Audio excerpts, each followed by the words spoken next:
กองประชุมครบคณะครั้งที่ 13 ของคณะบริหารงานศูนย์กลางพรรคสมัยที่ 11 ในวันที่ 5 มกราคม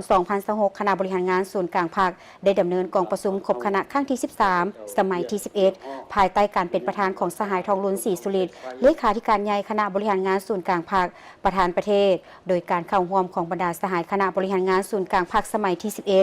กองประชุมครั้งนี้เป็นกองประชุมที่มีความหมายสำคัญและถือเป็นกองประชุมศูนย์กลางครั้งสุดท้ายสมัยที่ 11 เพื่อรับฟังการรายงานปรึกษาหารือและให้ทิศชี้นำต่อการกะเกี่ยมความพร้อมรอบด้านเพื่อก้าวเข้าสู่การดำเนินกองประชุมใหญ่ผู้แทนทั่วประเทศครั้งที่ 12 ของพรรคซึ่งจะจัดขึ้นในระหว่างวันที่ 6 ถึง 8 มกราคม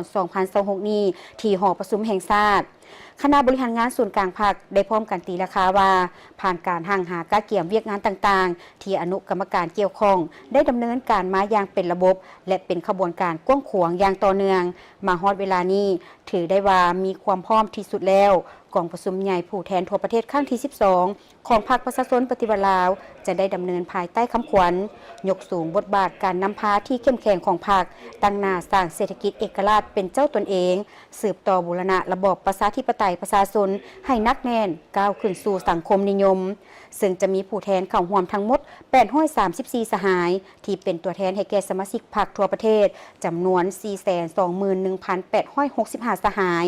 ถือเป็นกองประชุมที่มีความหมายสำคัญประวัติศาสตร์เป็นบาทเลี้ยวสำคัญในการสืบต่อยุ่แหงการผันขยายแนวทางเปลี่ยนแปลงใหม่รอบด้านมีหลักการของพรรคสู่ลวงลึกสร้างการหันเปลี่ยนที่แข็งแรงลึกซึ้งรอบด้านในการนำของพรรคประชาชนปฏิวัติลาวและเป็นบ้านสรุปถอดถอนบทเรียนจากพฤติกรรมตัวจริงและเป็นขีดหมายทางการเมืองในใส่ยกสูงบทบาทการนำพาที่เข้มแข็งของพรรคเพื่อบูรณะระบอบประชาธิปไตยประชาชนก้าวขึ้นสู่สังคมนิยมในโอกาสสุดท้ายสหายทองลุ้นศรีสุริตได้แสดงความย่องยอสมเสยและตีราคาสูงต่อการกะเกี่ยมอย่างเป็นระบบครบสุดในระยะผ่านมาซึ่งเป็นขบวนการกะเกี่ยมอย่างกว้างขวางฟดฟื้นของกำลังมหาสามัคคีทั่วปวงชน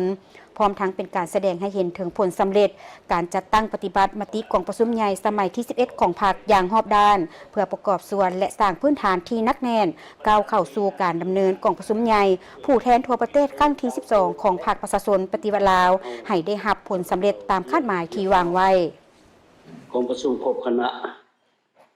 ของคณะบริหารงานศูนย์กลางภาคครั้งนี้ถือเป็นกองประชุมที่มีความหมายสำคัญและก็ถือเป็นกองประชุมศูนย์กลางครั้งสุดท้ายในสมัยที่ 11ซึ่งพวกเราจะได้รับฟังรายงานความคืบหน้าในการกะเกี่ยมความพร้อมรอบด้านที่ผ่านมาพวกเราก็ได้รายงานหลายเถื่อแล้วก็ได้ประกอบความคิดความเห็นใส่การเตรียมพร้อมการเปิดกองประชุมใหญ่ครั้งที่2ของพรรคแต่ว่า เถื่อนี้เป็นเถื่อสุดท้ายพวกเราจะได้กวดกาคืนตื่มอีกครั้งหนึ่งและก็ตกลงปัญหาเถื่อสุดท้ายเพื่อเตรียมเข้าสู่กองประชุมของพรรคครั้งที่12ของพวกเราบรรดาสาธารณแพทย์กองประชุมครั้งนี้จะได้พร้อมการสมใส่2ปัญหาเท่านั้น1ฟังรายงานและปรึกษาหรือตกลงให้ทิศชี้นำถึงอีกในการเกี่ยมดำเนินกองประชุมครั้งที่12ของพรรค2จะฟังรายงานเกี่ยวกับผู้แทนเข้าร่วมกองประชุมใหญ่และผ่านจำนวนในรายชื่อเกี่ยวกับบุคลากรที่จะสมัครรับเลือกตั้งเข้าในคณะบริหารงานศูนย์กลางพรรคครั้งที่12ทั้ง2ปัญหาล้วนแต่มีความสำคัญและเป็นใจกลางของกองประชุมใหญ่ของพวกเรา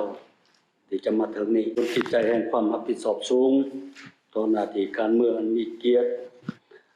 ของศูนย์กลางพรรคเฮาข้าพเจ้าเฮียฮ้อมันยังบรรดาสายจงเอาใจใส่ค้นคว้าและประกอบความเห็น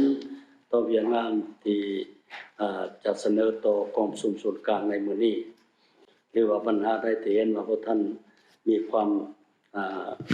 เป็นเอกภาพกันสูงก็ให้ยกขึ้นมาเพื่อปรึกษาหารือกัน